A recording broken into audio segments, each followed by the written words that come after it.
Good evening, ladies and gentlemen.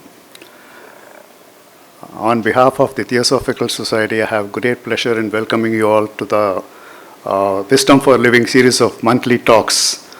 This is an initiative taken by Mr. Tim Boyd, the 8th President of the Theosophical Society, that wisdom doesn't cover just ageless wisdom, but it covers the entire spectrum if it concerns the mind. So, Namaste. Namaste means you and I are one and the same. That is Theosophical Society's #1 principle, and that is the mission of the Theosophical Society, and that is universal brotherhood. Before I introduce Dr. Diana Sharmila, I need to give you a context to which we are all here in the society. The Theosophical Society was founded in the year 1875 in the city of New York by two eminent people, Helena Petrova Blavatsky and Henry Steele Olcott. Henry Steele Olcott was an administrator, whereas Blavatsky was deep into theosophy. Those two people joined together and formed the society in 1875, and then they moved to Chennai after about 10 years, and they set up their establishment, buying about 15 acres of all the money they had. And couple of decades later, Annie Besant bought the remaining acres to make it about 264 acres of land we have in prime area of our city, Chennai. Theosophy is a concept that is a synthesis of philosophy, religion, and science. So this is theosophy. Theosophy is more about spirituality. They are almost aligned, except that theosophy has science factor also added to that. The Wisdom for Living, a series of monthly programs, has seen so many people walk this place where I am standing on, right from Feng Shui onwards to fitness, to astronomy, to so many finances, and so many aspects of it. We have covered this, I think, is the 23rd or 24th program of the Wisdom for Living, thanks to Mr. Tim Boyd, who has made this happen. Mr. Tim Boyd is here. I think you can see him here.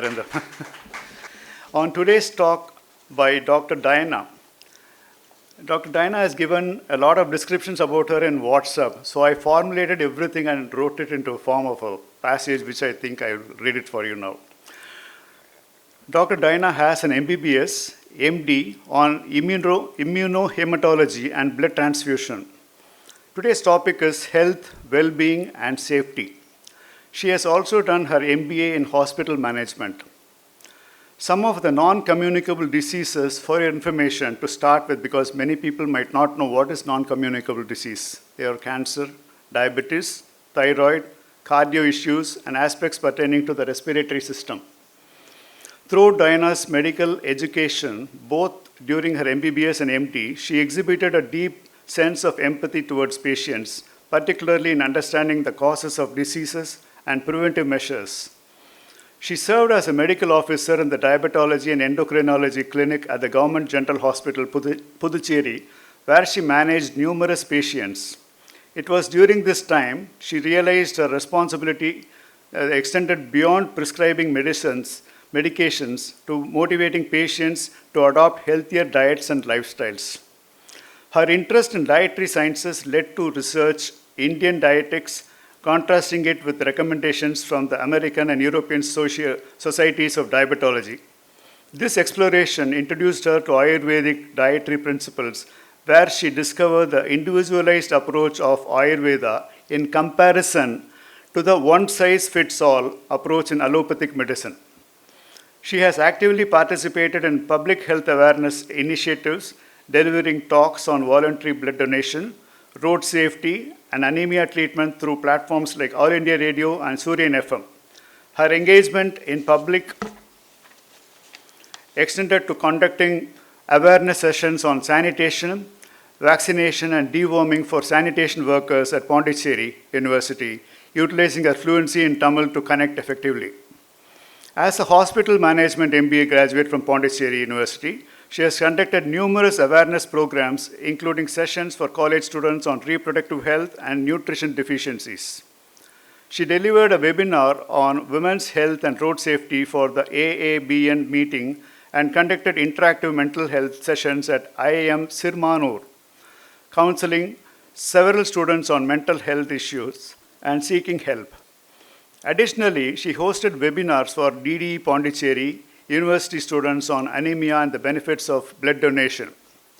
She is deeply committed to public health with a focus on preventive medicine for non-communicable diseases such as diabetes, hypertension, thyroid disorders, and cancer.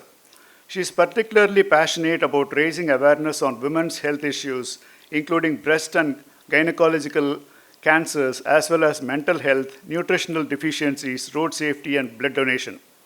As a specialist in immunohematology and transfusion medicine, she focuses on blood disorders and their treatment, including stem cell therapy for leukemia patients and transplant immunology. She currently serves as a nodal officer for blood cells and blood disorders in the National Health Mission under the Ministry of Health and Family Welfare and as a state assessor for the National Quality Assurance Standards program.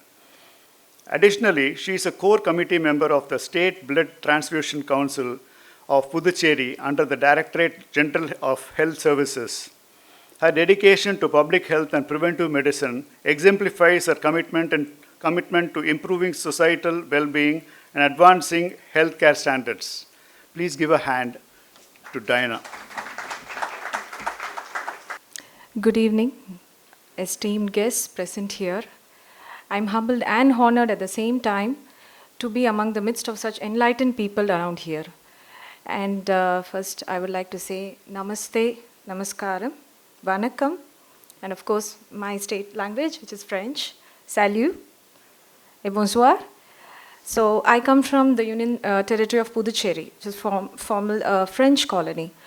So, we have a cultural amalgamation of all the languages, and that's how I grew up, with different types of cuisines, exposed to different type of traditions. So anyone from Puducherry will be knowing Hindi, French. So we are like, stem cells. We can go and adapt anywhere.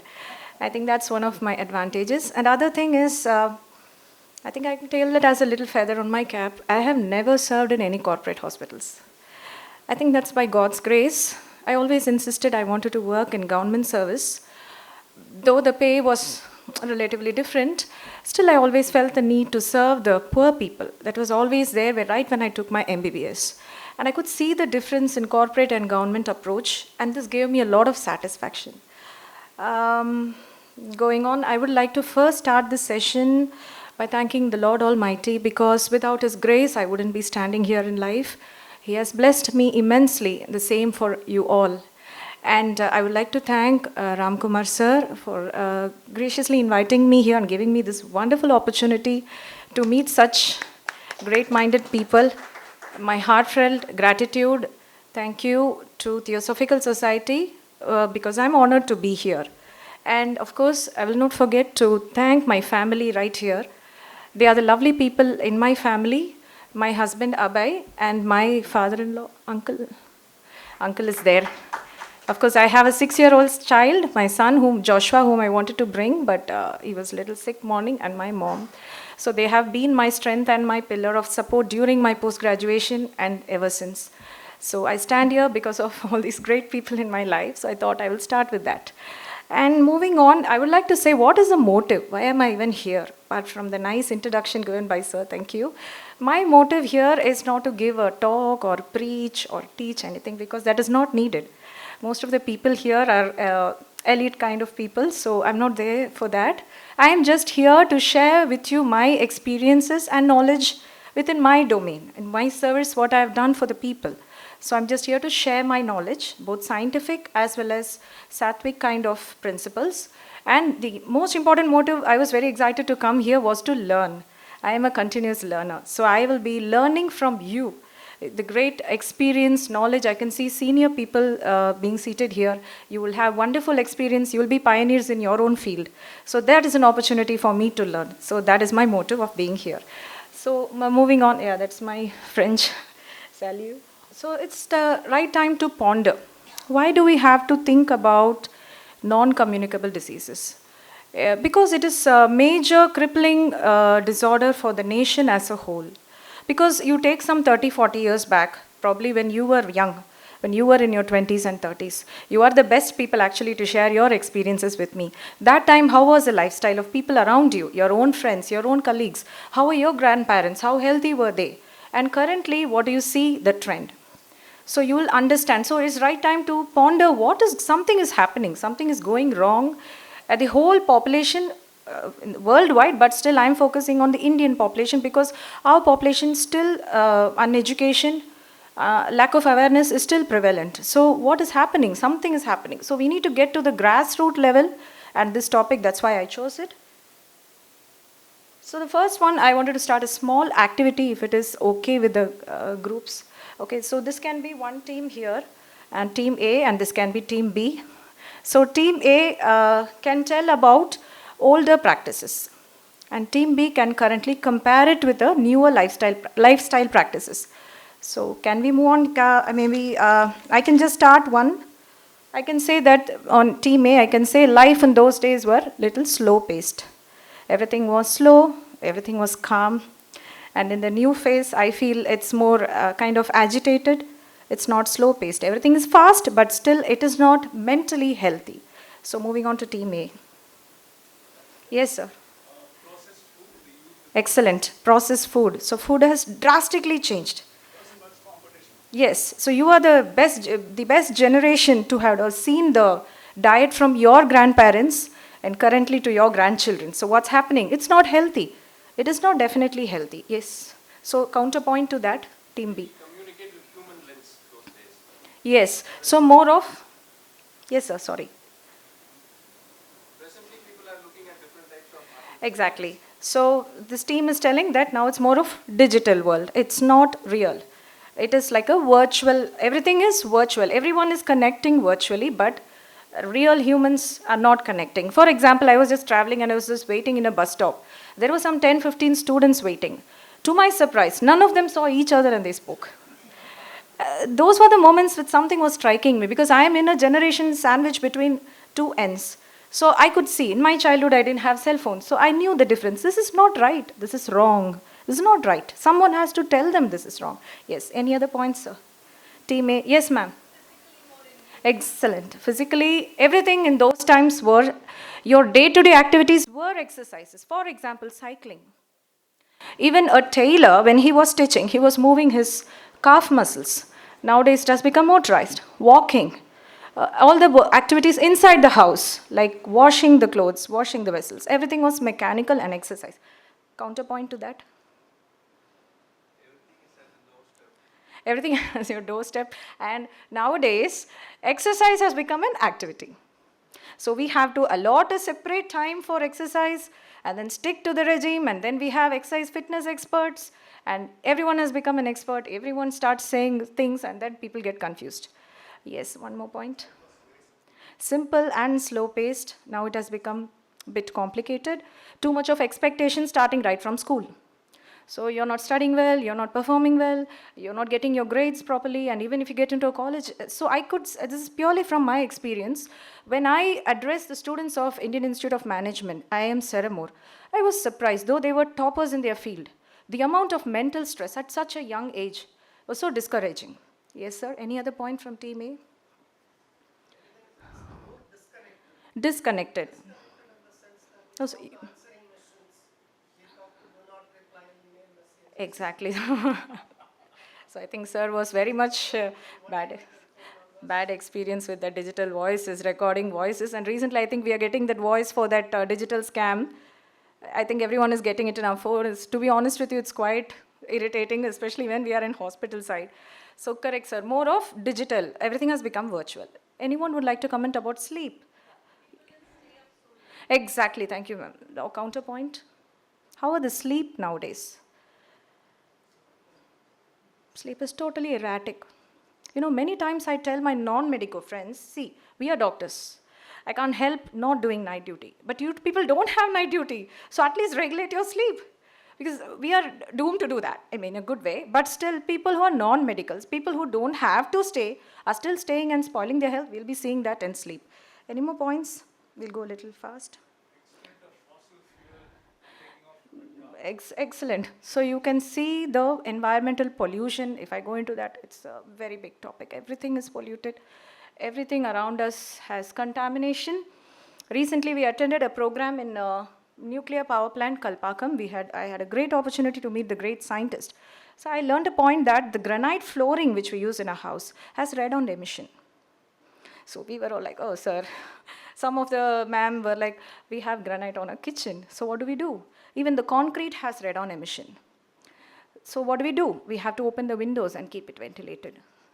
So I didn't know this point, even as a doctor, I didn't know this point. Unless I met the eminent scientist, I took back this point to tell wherever I go. So, and then anything about, food was medicine those days. Nowadays, medicine has become food. Prolonged life was a norm those days. Now, young deaths are so high.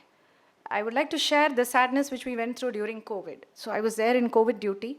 So that was the eye-opening time, both for doctors also. We realized the value of life.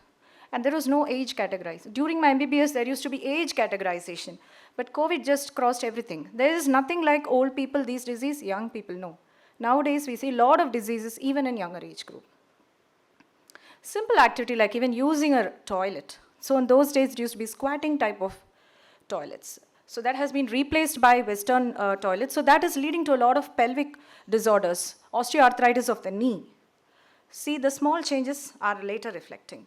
And prolonged life. What about creativity? Anybody would like to say? Skill, art, creativity, music, how was it in those times? Yes. What about the creativity in that? Better. Excellent. Even if you take a key, for example, if you are having your old grandma's house key, I have noticed it. They would have done such a wonderful artwork even in that small key. But nowadays, I don't want to mention about keys. Simple example. Take, for example, a chair. I had the opportunity to get a chair from my uncle, who was like almost 100 years old chair.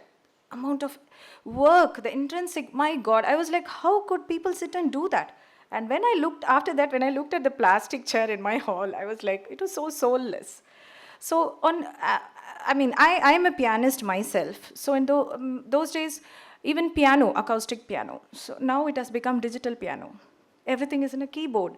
Everything is mixed. And now AI is even more scary for me because your art, everything is coming down. So human creativity, connection with nature, connection with art, love, even a habit of reading, I feel everything, and the very important habit of listening is coming down. So recently I attended a conference. I was sitting way back, so I could see the other participants. It was a good topic, but most of them were on their phones. So that shows the impact of phone in our lives. We forget to even listen, even within our own family. And plastics, of course. So for example, your parents or your grandparents wouldn't have known what is plastic. But now the world is filled with plastics, and so is our bodies. We have microplastics in our bodies. I hope you know that. And less pollution, of course. One more point is I will bring up is Yes. substances. Yes, substance abuse. Honestly, from my parents' generation to my children's generation. Yes, substance abuse, all the bad habits. Being in transfusion medicine myself, I see a rise in hepatitis B virus, sir. Hepatitis B, hepatitis C virus, and we were surprised the cause being tattooing. So when I get a chance to talk to college students, I insist this point. Because you have to get from a licensed tattoo parlor, please check if the needle is new. So again, tattooing is a danger. So let's go to the WHO classification. You can note here that health is a state of complete physical, mental, and social well-being. And please note the last line, not merely the absence of disease or infirmity. Just because I don't have diabetes, hypertension doesn't mean I'm healthy. You should be overall. It should be of 360 degrees. So pillars of good health. I didn't want to start directly with diabetes, hypertension. I didn't want to start in a negative tone. I didn't want to go too much into medical terms too. I just wanted to start on a positive term, and then we can see how these will lead to or not lead to those diseases. Fine. So you can see the pillars. First is sleep, nutrition, movement or exercise. And last one is stress. That is the elephant in the room where we miss to find stress. And recently, I worked in the cardiology department. I was surprised to see people of 35, 32. We lost patients of cardiac arrest. It was found out to be myocardial infarction or heart attack. So the reason being the elephant in the room, I say that is stress. So we will look into that also. So even if one pillar breaks, what happens to the whole building? It collapses. So I may be eating healthy diet, I may be doing good exercise, I may be a very active person, but if I fail to sleep properly, there is a high risk. That's why there is a high risk and death rates among doctors too. Too much of practice time, they fail to look after their health. So let's go on to good diet. First, we'll start with good diet. I always believe there is a strong correlation between a genealogy, geography, as well as geology with our diet. Can anyone support my statement? Yes, ma'am. Yes. Yes. Yes, ma'am. Yes. Why do you say so? What our ancestors or our line of people have been eating, it's recommended you eat that. Because, yes, we are made up of our genes, which is from our ancestors. So the basic digestive enzymes, the physiology of our body, everything will be dependent, majority, on our genes. It is dependent on our genes. Yes, sir. There are 4 words: local, original, natural, seasonal. Could you hear there? Sir, you can come and tell here. You could hear. Local, natural, original, seasonal. Excellent. Thank you, sir. Because whatever this terrain has in that due season, by nature will be easily acceptable for my body, because in my experience I have seen when I mismatch the diet with my patient, it immediately reflects in their blood glucose level. So it doesn't work that way. When I started working in endocrinology OPD, that was my eye-opening period. I started meeting the poorest of the poor patients, and they were diagnosed with diabetes. So I was like, they are fit, they were active. Now, why did they even get diabetes at the first time? And I was a very naive junior at that time, so I went and told a toothless old grandma, I really regret that, I told her, please eat chapati. So she gave me a very obnoxious look and she was like, I don't have teeth. Are you making fun of me? And then I had to apologize to her and I said, okay, give me some time. I will go research and come back to you. That was an eye-opening session for me. I cannot go and tell avocado, strawberry. I cannot, because they cannot afford. But at the same time, I realized my land, my India, is great in its soil, and the food that it produces is wonderful in all its properties on a whole. That got proved recently when a lot of Western research studies started projecting in a very positive way about our diet and our fruits and vegetables. So that's when I started reading into Indian dietetics, calories, and something still I felt like I can't keep telling the same thing to all my patients. I have to titrate it according to them. That's when I came across Ayurveda dietetics. Though I'm not very deep, a very knowledgeable person in Ayurveda, I did read about dietetics, mixed a little bit. I discussed with my dietitian and I started practicing.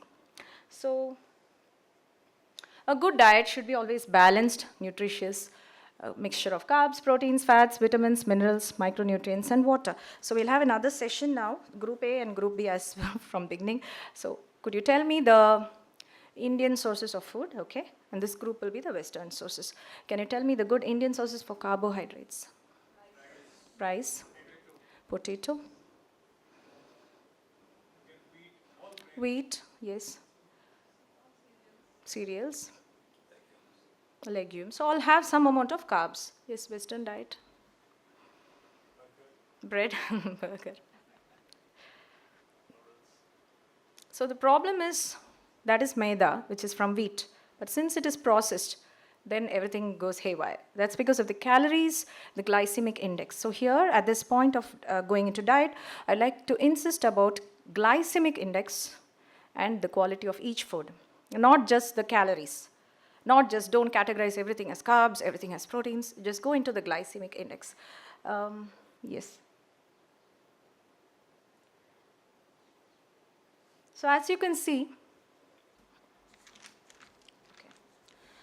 first carbs, and then glycemic index is how fast it raises your blood sugar. That is what is called a glycemic index. So any food with a lesser glycemic index and a good fiber will never spike your insulin. So when suppose I am hungry, like I'm hungry right now, I would like to have some biscuit or maybe cake, which is like very attractive for me. At the same time, I have a bowl of fruits. Now both will have, fruits will have fructose, same glucose. But then what's the difference? Fruits will have fiber, which will delay my glucose spike and my insulin spike. So each day when we eat, each food you put in our mouth, there's going to be an insulin spike. So that is the problem. So you can see I have projected few diet, low calorie foods. You can see cucumber and cantaloupe and pepper, spinach, raspberries, strawberries, blackberries. So in between I had to replace all this raspberry strawberries for our patients. So I had to replace it with nagaparam. I don't know what's the English word for nagaparam. Nagaparam? Jamun.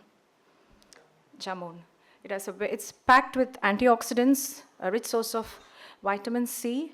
So for every Western diet which I got, I had to replace it with Indian diet, and I gave it for my patients. Guava is excellent food for diabetics, and pomegranate, so not much of spikes, sugar spikes.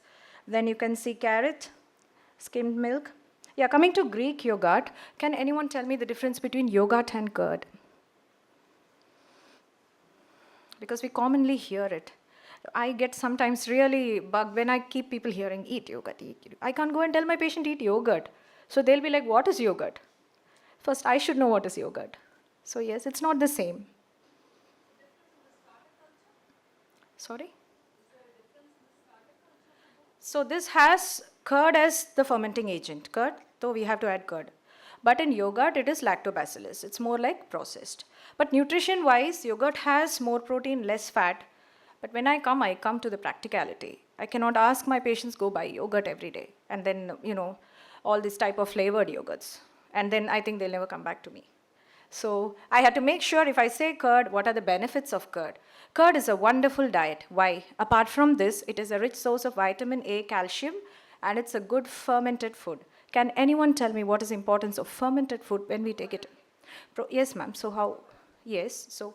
No, are you saying that yogurt has only lactobacillus, not the other? It is prepared by two types of thermophilus and lactobacillus. It's prepared in the manufacturing agent. Whereas curd is what we can simply make at home. So not everyone can afford yogurt. So better to stick around with curd. But the only problem, little bit of fat, little bit of cholesterol. But other than that, I think it's fine.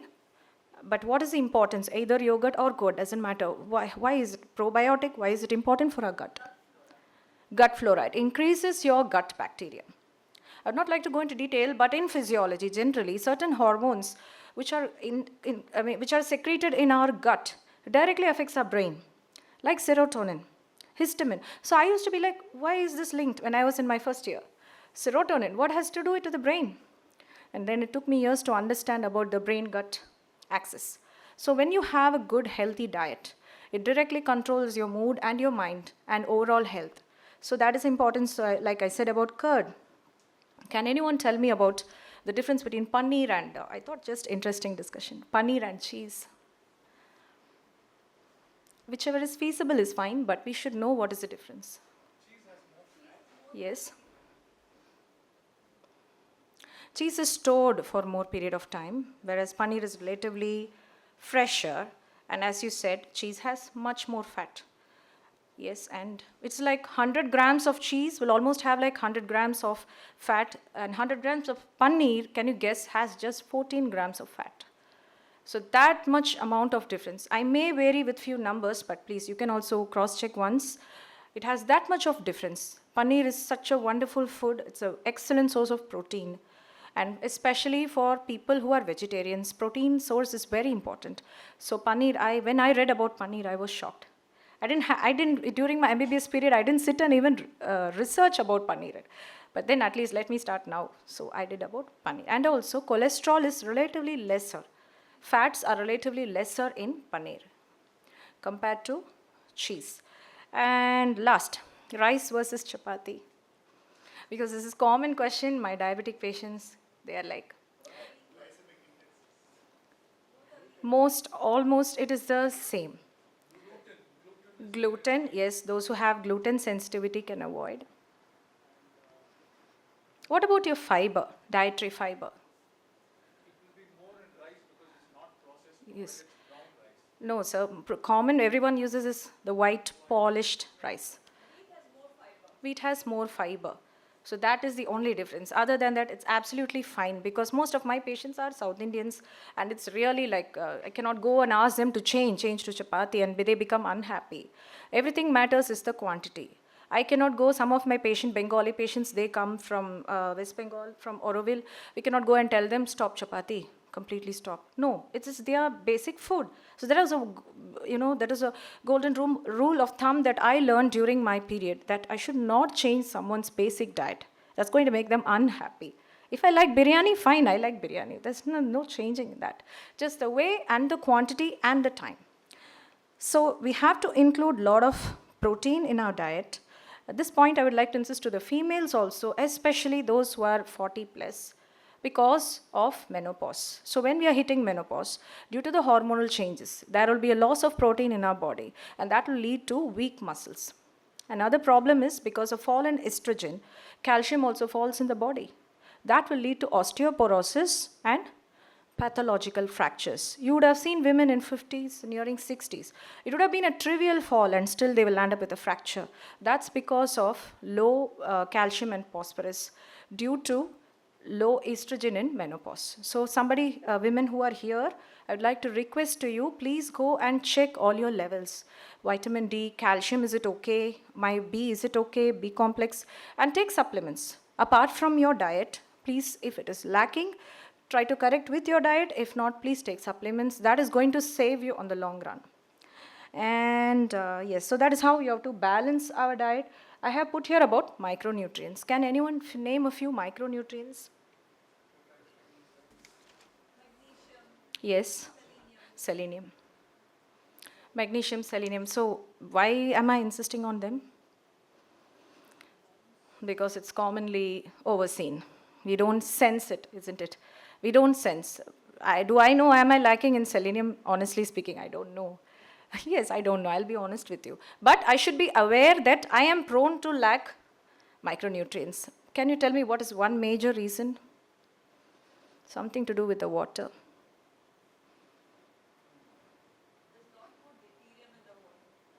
What water are we drinking now, all of us, majority of us? RO. So what happens in RO, sir? Yes. So that is one leading cause of micronutrient deficiency. It's quite rising in Indian population. We are seeing a lot of cases with micronutrient deficiency as well as vitamin deficiency. So moving on to vitamins, can you name me a few vitamins? So madam is like an LKG student now. Yes, so A, B, C, D, yes. Most of us will be knowing. E, K, B12, B complex. Yes. B complex, that comes under B complex. Okay. So if I ask you to first talk about one vitamin very commonly lacking in our Indian population, especially among women, vitamin D. Vitamin D got into spotlight during COVID time when they realized and found the link between vitamin D and your immune system and your resistance. So it was surprising because the beautiful ancient practice of Surya Namaskar, it is to get vitamin D on our skin. Honestly speaking, when I go for duty, I wonder even if sunlight is on me. And by the time I get back home, it's dark. So people who are having the opportunity, please, if you want to do, you can do Surya Namaskar, or else at least go and expose early morning sunlight. Why early morning? UV rays and IR, that ratio changes, and that time when the sunlight falls on your skin, that's when vitamin D starts synthesizing in your body. I hope most of you will be aware of this. Vitamin D alone, apart from your diet, vitamin D, the major source is exposure to sunlight. And that is a beautiful practice of Surya Namaskar. When I read and I correlated both, I was like, oh wow, I was mind blown. None of the practices which our ancient ancestors, with all due respect, whatever they had practiced, was unscientific. Everything had a scientific base. Everything. Whatever I could, I am correlating and telling. Others, I think you yourself will be knowing. So vitamin D.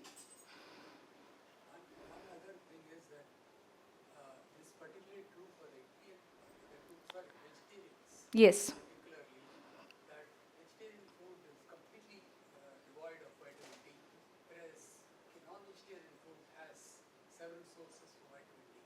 So you'll find that Through sunlight. Milk is a good source too, but in vegan diet, now veganism has come, so I feel it is quite different from Sattvic diet. It is not the same as Sattvic diet, and I would not like to go into vegan diet because not much of research or any publications I am familiar with. But I would always suggest Sattvic diet, go with Ayurveda because it titrates to each of us individually. And other deficiency among vegetarians is B12. B deficiencies because there's non-vegetarian source a little better. So when you consume the green leafy vegetables, that will equate. And even the simple tamarind rice which we eat, puliyogare, tamarind rice. Have you seen the wonderful mixture and combination?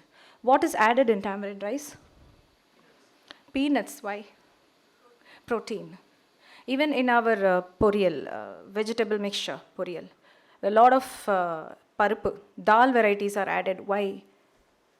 Protein. So mind blowing when we see our day-to-day practices, which we learned from our forefathers, scientifically so wonderful. Why do we add rice and dal? And relatively north part of India, chapati and dal. Yes. Yes. Something to do with lysine amino acid. So rice lacks one particular amino acid. It has everything else. Rice lacks one particular amino acid, and that one particular amino acid is in dal. So when you take dal rice, so that gets balanced. When you eat chapati and dal, again that amino acid gets compensated in dal. So you see the wisdom which they had and the right combination. And our Indian food is easily digestible because we are more in the tropical countries. The heat is a little bit high. So we need light, easily digestible food. So moving on to iron deficiency. Very, very common. Can anyone guess the percentage of iron deficiency in India among women? 30%, 40%? No, sir. I wish. Almost 60 to 70% of women in India are anemic. And borderline, including me too. Yes. Why does it happen? And recently I'm surprised I'm seeing iron deficiency in young men too, which I didn't see during my undergraduation time. Now it's relatively higher because of the bad diet. Because iron can be taken in your body through good diet. And iron gets absorbed in your gut. The sources of iron are quite relatively specific. When you fail to eat those particular kind of diet, obviously you go into iron deficiency. Iron is the important component of hemoglobin in your RBCs. So your red blood cells carry oxygen in your body. So naturally, women, for example, which is more common, if you're deficient in iron, you will feel, and if you develop anemia and you're not aware of it, the common symptoms will be correlated to iron deficiency. Dizziness, postural dizziness. You'll be sitting fine, but the moment you get up, you'll feel one rotation, one chakkar will come for you. You'll feel like, and then easily fatigued. And it's very simple, easily treatable. Another common reason is gynecological problems causing bleeding. It is a very, very sad truth. I'm facing it almost every single day. Both educated and uneducated people. They are having common gynecological problems, PCOD, fibroid. They'll be experiencing menstrual blood loss for months. And due to the taboo of going and meeting a gynecologist, or due to the busyness in the life, women fail to approach a doctor and diagnose a simple iron deficiency anemia. So the hemoglobin will pathetically drop to a level of 3, 2. I recently, just 2 days back, I saw a 16-year-old girl who came for request for a PRBC, red blood cell transfusion. Her hemoglobin was mind-blowing, 1.5. And she developed cardiac complications, and she was in congestive cardiac failure. So I was inquisitive. I was just asking what happened. So it's been almost 1 year. Every month, she was bleeding for 20 days. And she did not tell it to her parents. Neither did her parents take any initiative to go and get it corrected. So now we are giving her transfusion. Hopefully, her cardiac status should recover, following which the primary thing we have to address the gynecological problem. So please, if you know, take care of the women in your family. It's always one topic I insist during my talk. Your wife, your mother, your daughter, your sister, please ask them, is everything okay? Are you fine? Would you like to tell something to me? Is something bothering you? The same thing applies to breast cancer issues too. You might be the first person they'll open up and tell. Yeah, I think I noticed a lump just 1 month back, but I don't want to meet the doctor. So men, please, humble request to all of you present here, please carry forth this message to other men too and take care of the women in your family, because the sad truth, reality in India, still women are so dedicated to the family, to the children and husband. They fail to take care of their health and leading a very simple treatable condition, or even cancers when picked up at an early stage could be treated. And folate deficiency. So I think I've covered dietary part, some importance on antioxidant diets. Post-COVID, now this antioxidant diet has become famous. Suddenly all famous and notoriously for the commercial people who are doing all this sales. Sudden too much focus on, I think, broccoli and avocado. I'm not opposing broccoli or avocado, but I'm just asking how feasible it is for our people. Like I meet patients who are tailors, daily wage laborers, housemaids, bus drivers. Do you think I can go and tell them, please have avocado and strawberries? That's not going to happen. And I won't do it. Maybe in corporate hospitals, they do meet such patients and they are glorified, but I don't. I stand for my poor patients and I stand for the government as a government servant. So my first point will be, apart from this, we have wonderful, wonderful Indian diets. Please participate and tell me, what would you replace broccoli with? Cauliflower? Yes, ma'am. Any particular greens? Kirai, there are so many varieties. Could you please share me the types of kirais? Pudina. Moringa, excellent. Moringa. Drumstick, for others to understand. Moringa is drumsticks. Palak. Bittergourd, okay. Now we are in greens category. Please share any other type of greens you know. Arakirai, sirukirai. Coriander. Vendayam. Why particularly moringa or drumsticks? Drumstick leaves, drumstick. You see it very common, at least here in Chennai you would have noticed. It is when you come to the rural parts of India, you will see it like a house plant everywhere. It's I think a human nature. We don't appreciate things which are right in front of our eyes, isn't it? Both in human relations as well as things around us. It's a human nature, I think so. So I think when we are aware of that thing, we will start appreciating things around us. So moringa is right there at my doorstep, and I fail to eat it, and I land in iron deficiency, and I go to the doctor and start taking iron tablet, which is a nightmare. Because iron tablet is not easy. Anyone has taken iron tablet? Yes, sir. Can you tell your experience? Iron is known to cause gut irritation. So you'll have all sorts of gut irritation, vomiting, and all that. So I literally threaten my female patients, you better eat and correct your hemoglobin and come. Otherwise, I won't give you transfusion. I'll give you iron tablets. So it is a very common thing, iron. And thank you, ma'am, for sharing the food rich in iron. Apart from that, apart from all the green leafy vegetables, dates is an excellent source. Again, date, I don't know how much feasible it is for my patients.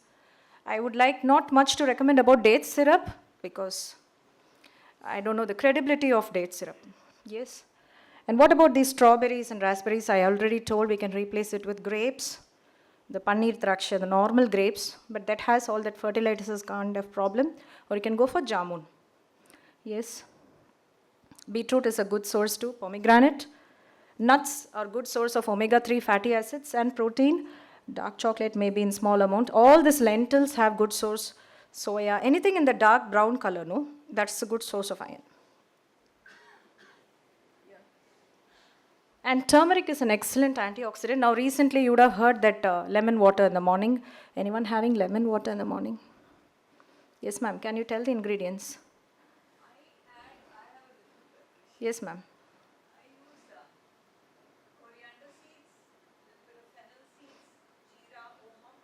I boil it and eat. The next morning I add a little bit turmeric, lime, and lemon. Excellent. Well, that's a great preparation. Thank you for your tips. I do it overnight. Overnight. So what are the ingredients? Why is it important? Lemon is a rich source of vitamin C. You start your day with vitamin C, and there are some studies proving that it triggers your liver. So morning when you have it in your empty stomach, it triggers your liver and your enzymes. Your gut gets ready for the digestion, and of course you have honey. Please note, do not add honey in boiling water or hot water, because honey will become like sticky thing in a hot water. So when it is warm, you can have it. You should be little careful if you're having gastric reflux or acidity, because sometimes it aggravates. A pinch of pepper, or as madam told, you can add other ingredients, and of course turmeric. So turmeric, all Indians here will know that starting from our grandparents, turmeric is a very vital part of our kitchen. If there is no turmeric in a kitchen, then the mom goes haywire, isn't it? Because all of our dishes have turmeric. But see the importance. Turmeric has very high anti-cancer, antioxidant, anti-aging, pro-gut properties. So that's why I think I added turmeric there. Okay, omega-3 fatty acids, vegetarian source of omega-3 fatty acids.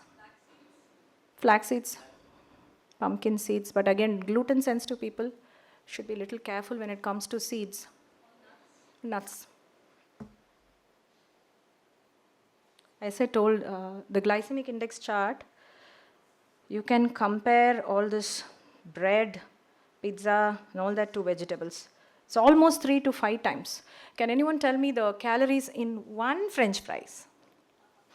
Yeah, I did that research and then I got scared. 25.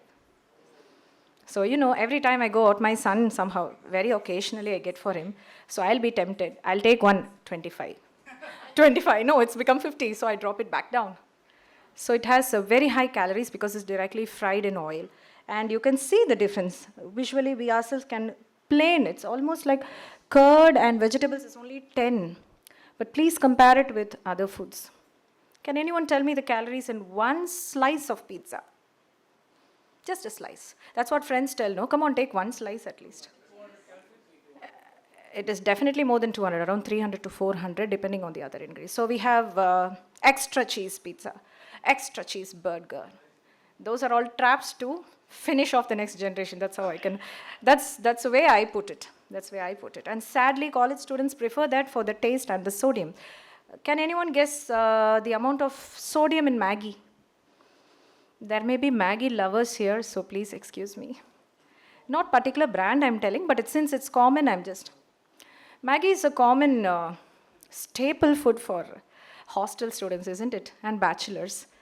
So they will not even miss their girlfriend, but they will miss the Maggi. That's how it was in my college time.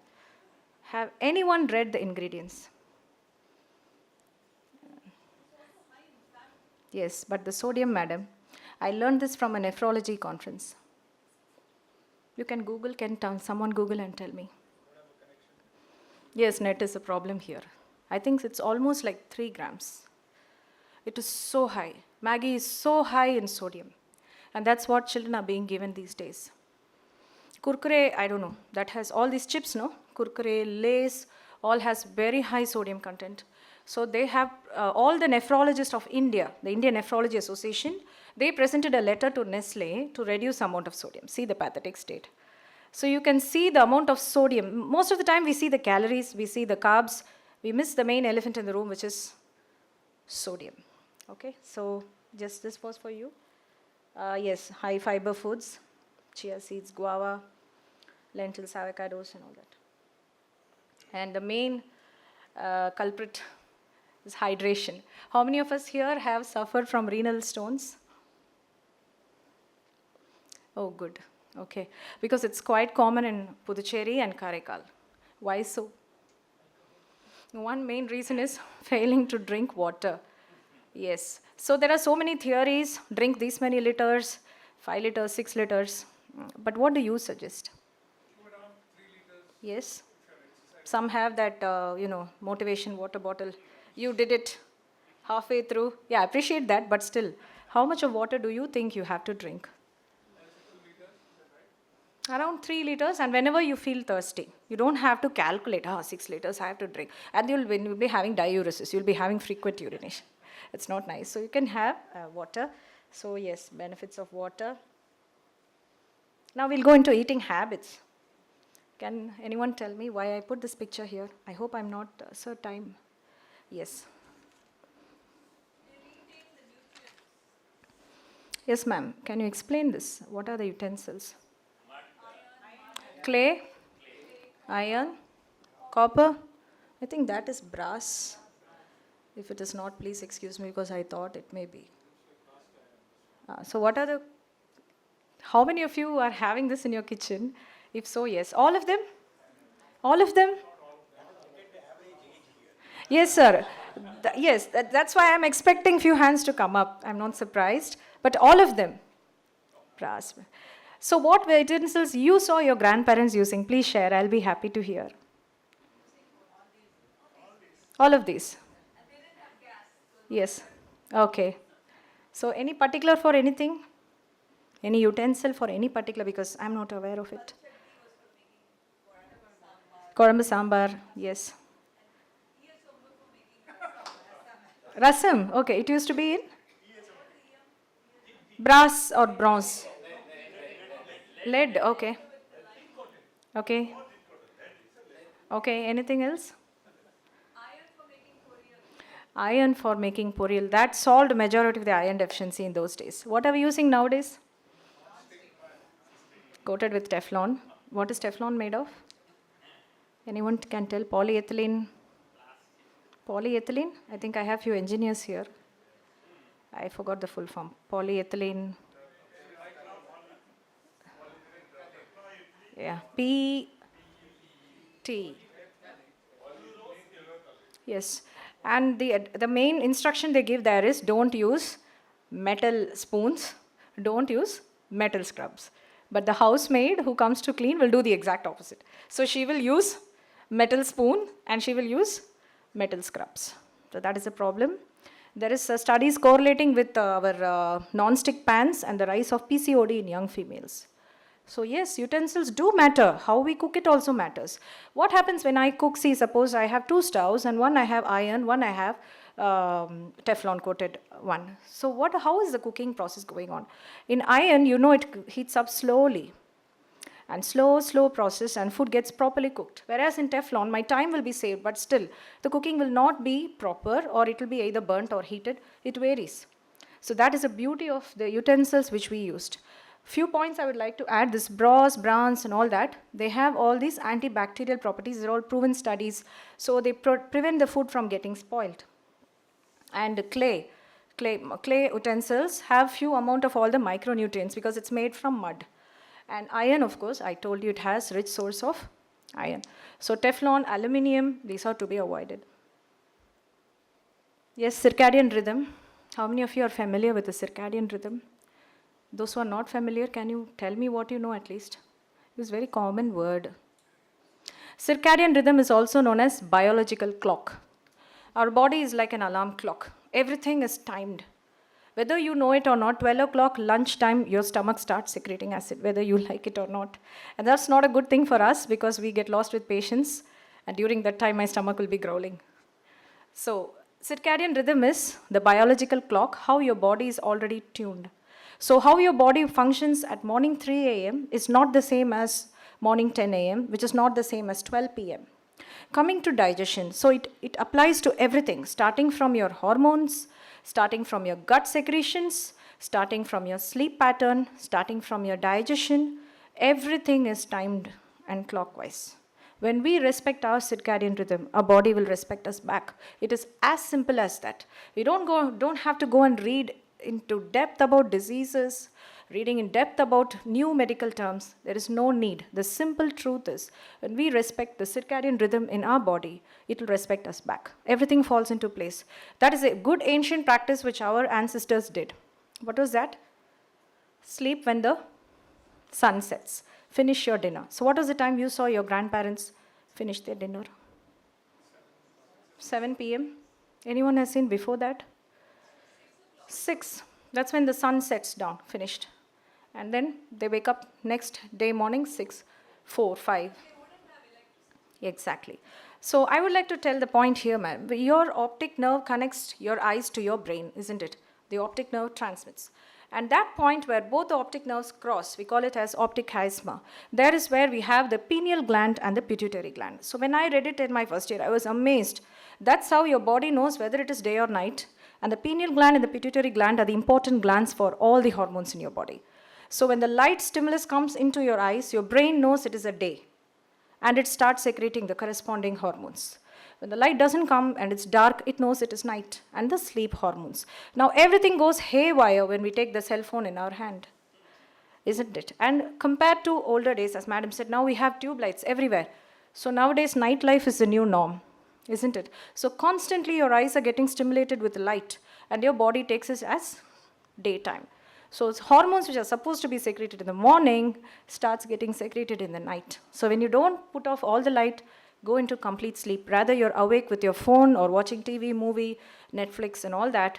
Your brain is constantly stimulated. Your retina, your optic nerve, your brain, your hormones, and all the hormones that are supposed to be secreted in the morning start secreting in the night too. One major hormone is cortisol, also known as stress hormone. Please remember this is because one major reason for all the diseases. When we know this, it's easy. So now the recent concept, very famous, is intermittent fasting. Start with 12 hours at least. So don't eat beyond 6 or 7 till the next day morning, and you can even extend if you can. Patients with diabetics, it's a little difficult to apply, especially if you're on insulin or anti-diabetic therapy. Other than that, I think it's fine. When you do intermittent fasting, when you do proper fasting and regulating, all the hormone disorders, infertility, PCOD, polycystic ovarian disease, obesity, everything comes into line.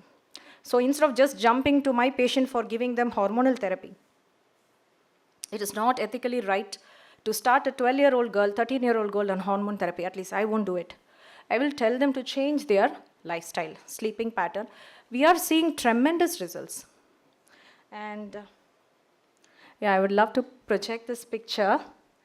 So that is banana leaf and lotus leaf prasadam.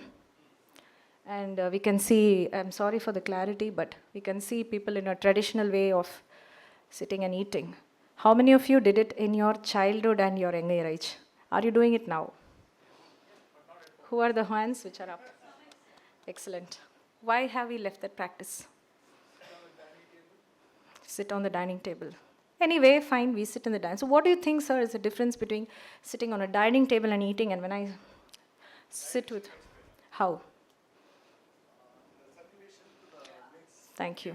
That's what I wanted to say. When you cross your legs and you put pressure, the venous return to the heart increases. And therefore, when your heart is increased, your metabolism will start increasing.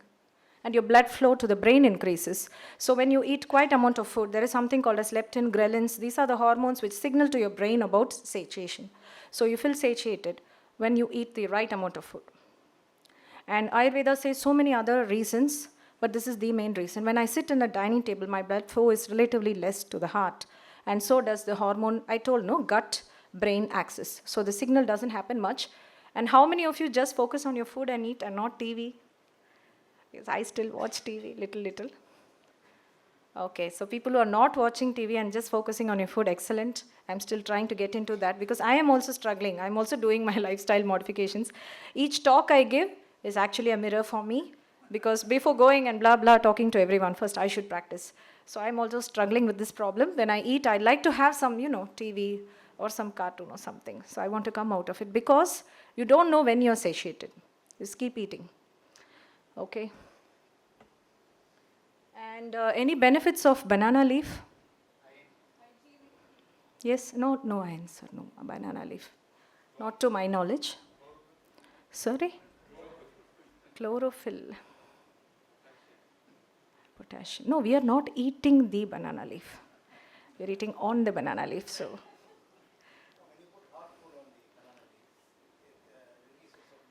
Yes, polyphenols. So good antioxidants in the banana, and we all know it enriches the taste. I mean, I love to eat on a banana leaf at any time of the day because that enriches the taste of the food and we feel satiated. Okay, just fast. Henceforth, we'll move fast because I wanted to predominantly focus on diet. And last point, just I missed. Fermented food. Another good fermented food we have in small quantities on our plate. Fermented, yes, idli is fermented, ma'am. Small quantity. I'm showing the quantity. 1 spoon maybe. Pickle, achar. Achar, correct? Achar. High in sodium too. That's why we have it. Yes, because those days our ancestors did not have Maggi and other sources of extra source of sodium, so I don't think that would have been a problem. So unless you're a hypertensive, small amount of achar. Excellent. So now that has gained a fancy name, congee. Congee. I think you will know that. I was surprised in a five-star hotel that was there in the menu. Congee, and I had tamarind soup. So I was like, what is tamarind soup? That was rasam. And that turned out to be bad too. I said, Are, you give me, I'll make you good rasam for you and give. So that, and then any other famous recent fancy foods? Yeah. So now the Western science is turning towards gut health and the good food and how it affects your health.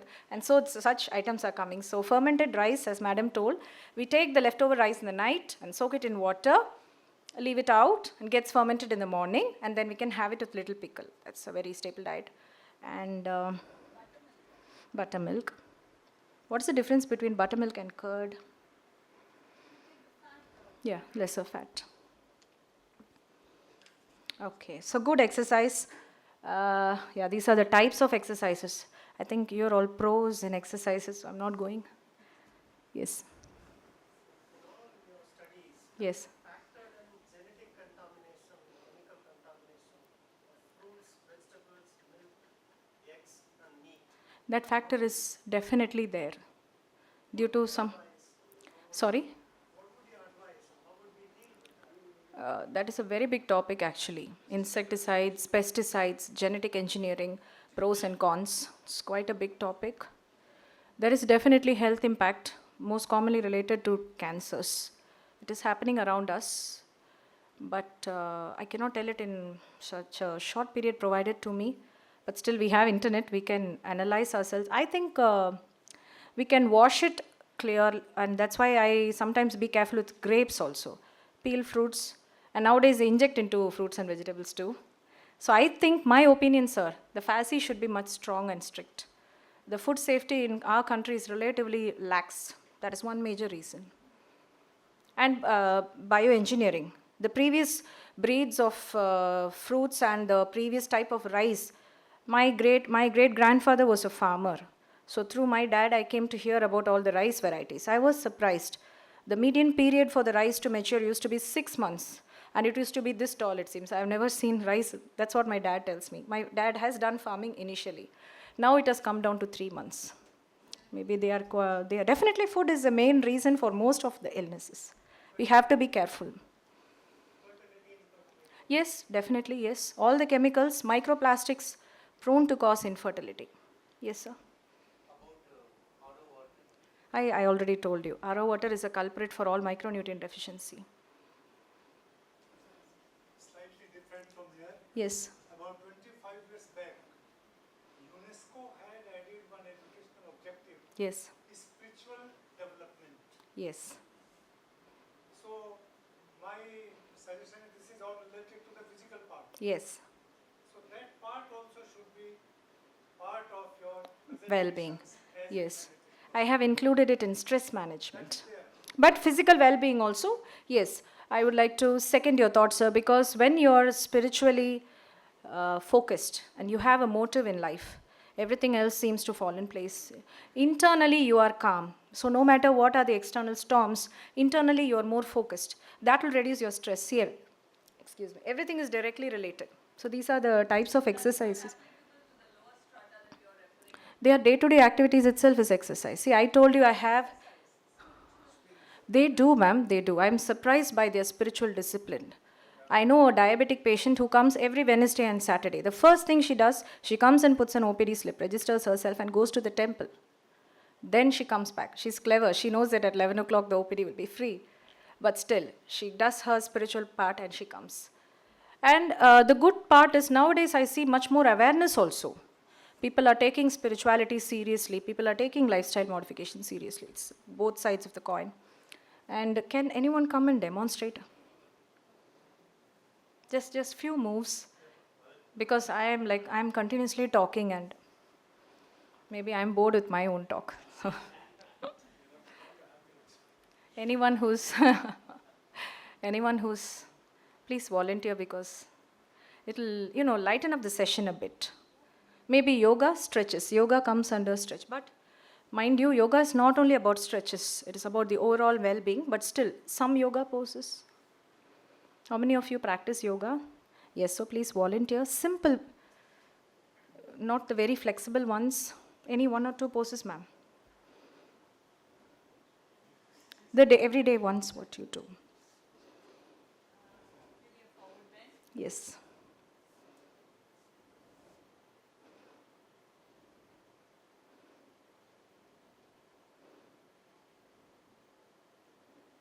So as you can see, as a doctor, I can see her pelvis is completely getting flexed.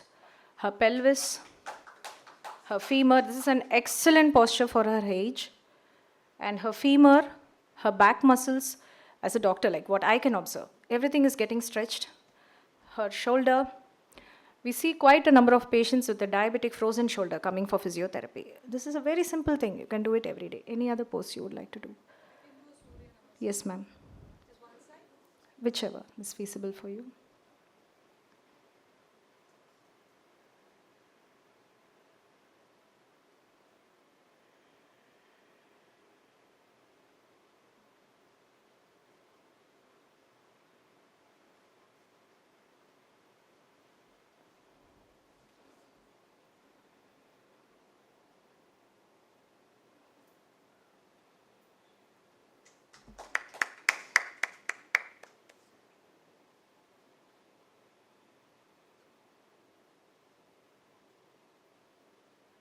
This is one exercise which will strengthen the pelvic floor muscles. Women who having multiple deliveries, postmenopausal with urinary incontinence, your pelvic floor muscles have to be strengthened.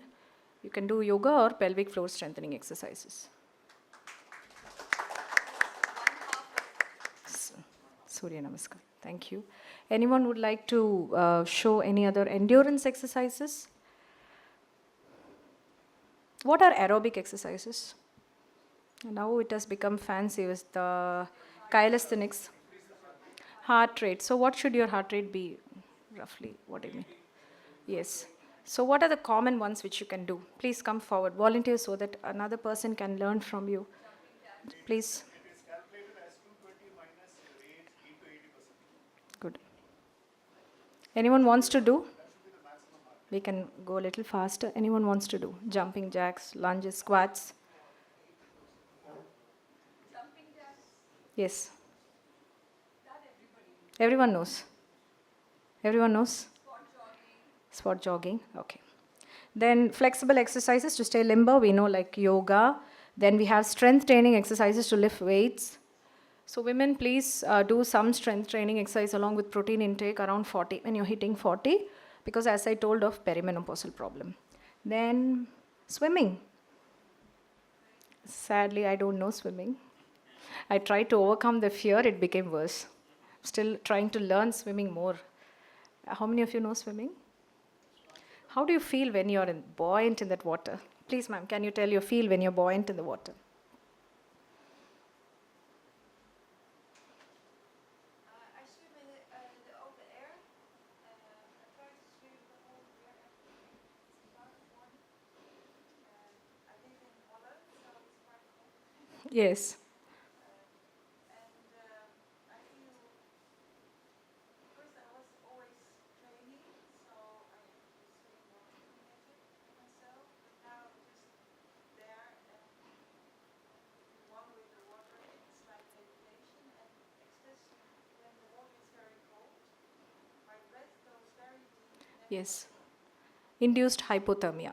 That's what we call as induced hypothermia. And when I'm finished, I feel totally relaxed. Relaxed. So why do you think you feel relaxed? Basically, you're actually in a posture with all the muscles being, but still you feel relaxed. Why do you feel so? Maybe because I use my muscles. Exactly. So buoyancy. So swimming is one good exercise where you move all your muscles. And the buoyancy of the water acts like the one which is giving you the pressure to stay up. So that is a very good exercise for beginners, or then cycling, walking. Any exercises would you like to add? Stair climbing. Excellent. Stair climbing. So now the recent trend is 10,000 steps per day. How many of us can cover 10,000 steps? Unless I go for some yatra, I don't think I can cover 10,000 steps. No, during my usual routine in my workplace. Unless, that's what I said, no sir. Now exercise has become an activity. I have to set a time and do that. Little difficult for people with children and all that. So climbing stairs, like a flight of stairs or a flight of stairs or 10, 20 stairs is equal to almost 10,000 steps. I don't know how much scientifically it is backed, but it's good news for me because now I climb more frequently and people are staring at me. Because most of them use the lift.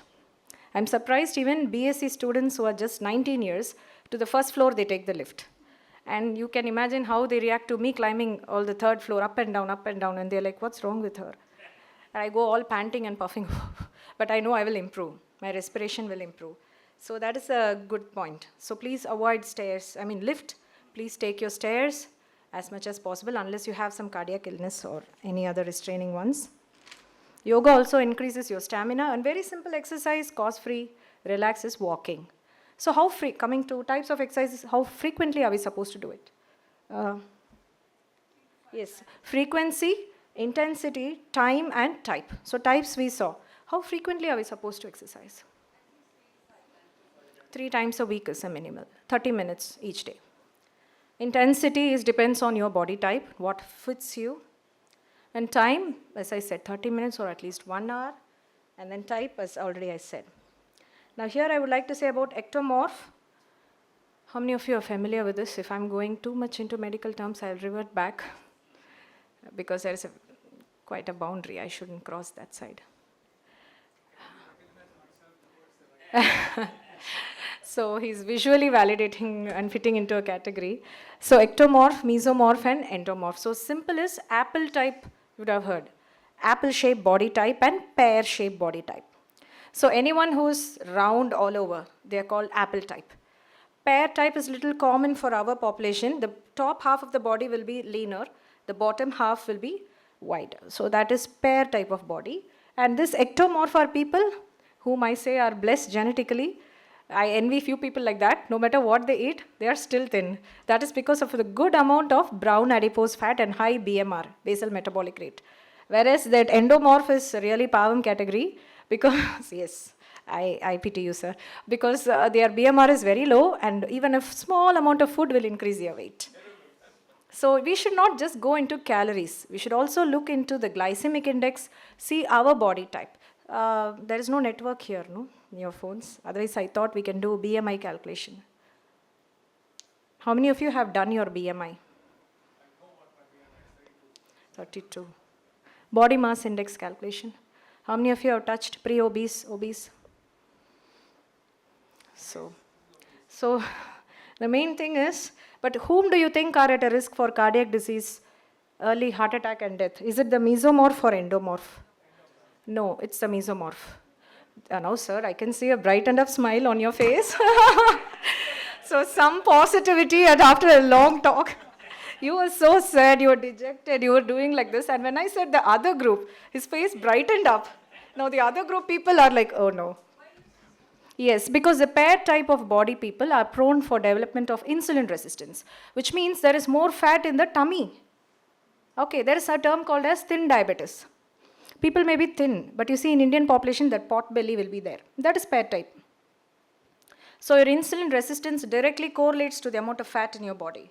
The more in your waist and hip area. So pear-shaped body type are more prone for diabetes, insulin resistance, ischemic heart disease, heart attack, and cardiac disorders. So it's usually the other way around, no? So the apple type people are scared. I'm obese. It doesn't mean they are not at risk.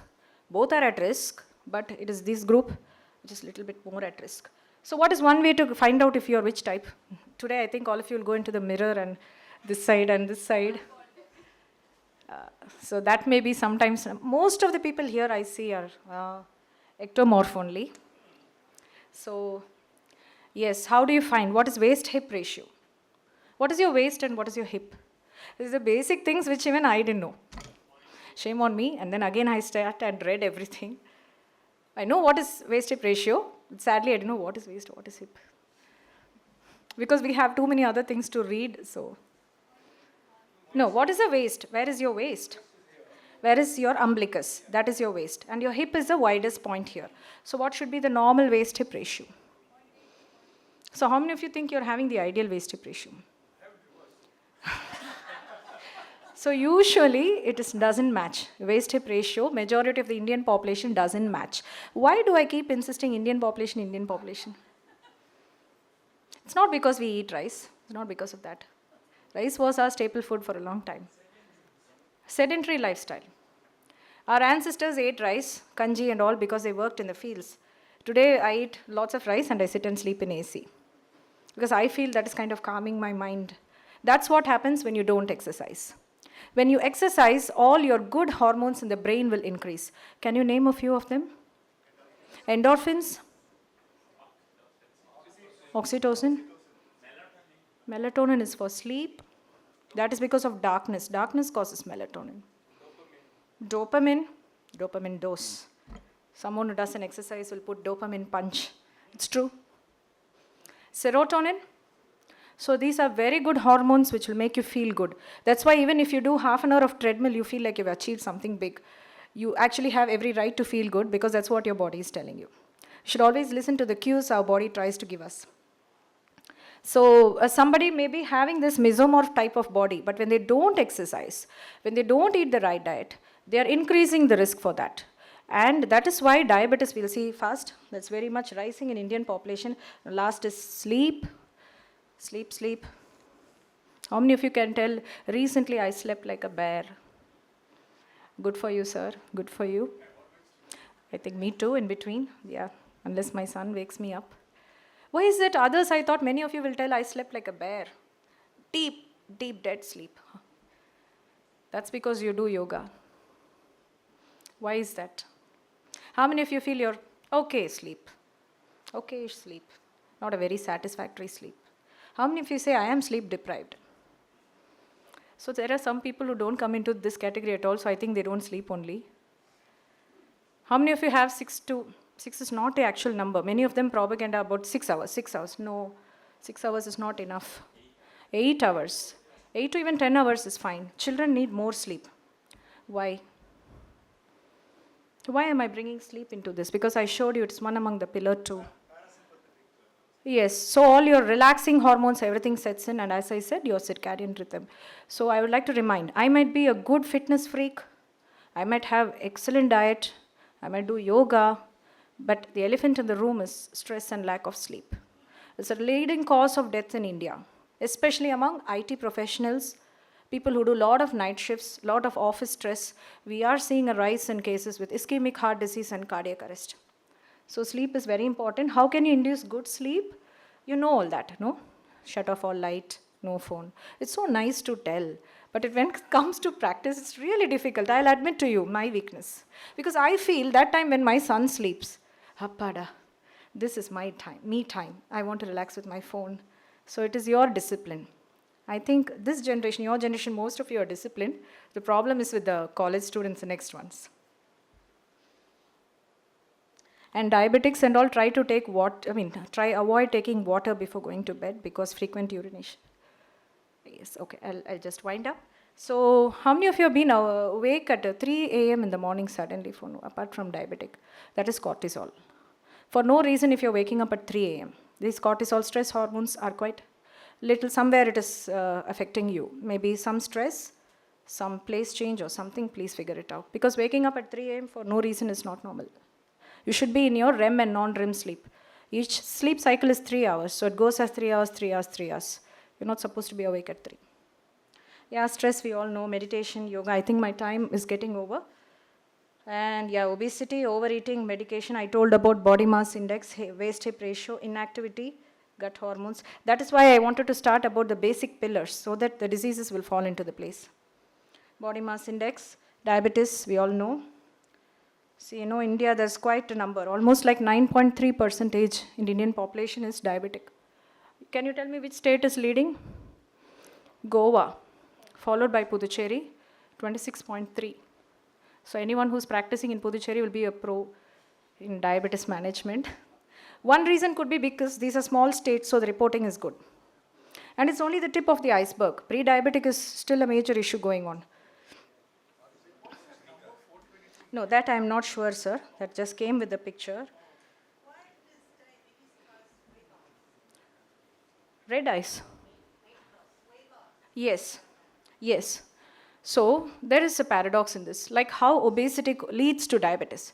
When you are in diabetes, like you develop diabetes, you start developing insulin resistance.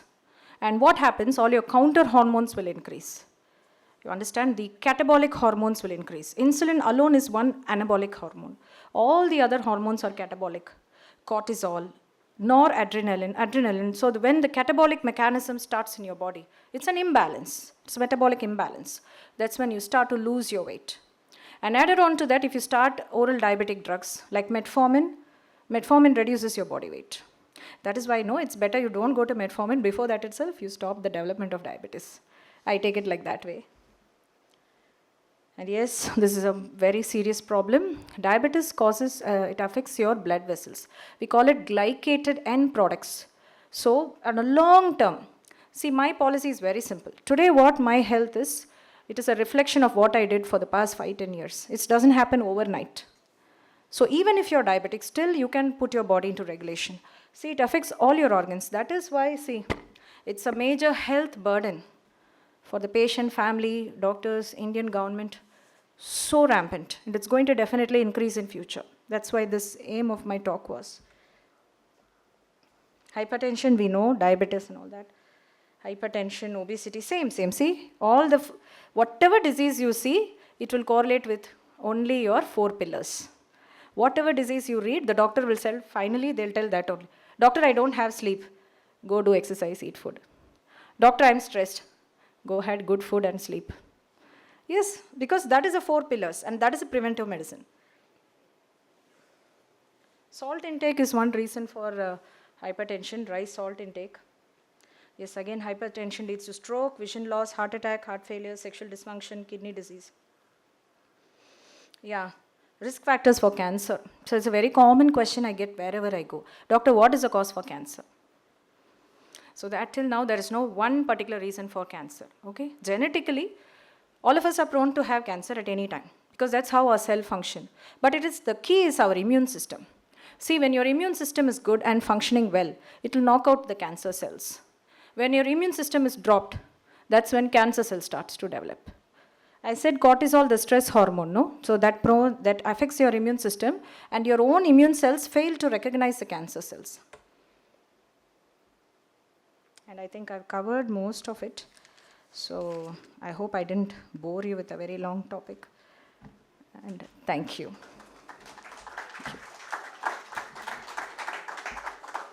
Thank you, Diana. You spoke very well and covered a lot of topics. I just want to end up with a small joke. A patient goes to the doctor and says, I am diabetic. The doctor says, does obesity run in your family? He said, no one runs in our family. It was a lovely talk, and I would request Tim Boyd to present a small memento to Diana.